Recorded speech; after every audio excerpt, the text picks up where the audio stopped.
Hi everyone.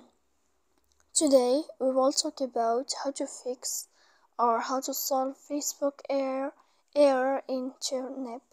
To know how to fix or how to solve Facebook error in Turnip, you should just go to settings like this. We will click. After that, in this page you will go to apps, default apps, app settings. When you will see this list, you will go down to find the application of TikTok and you will enter. Then in this page you will go to click for stop. When you will end this, you will enter to storage.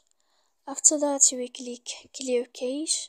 Then you will go to click clear data, and when you will end all this stuff here, as you see, you can update your application.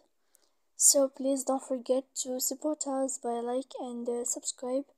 See you next time in another video, and thank you for your watching.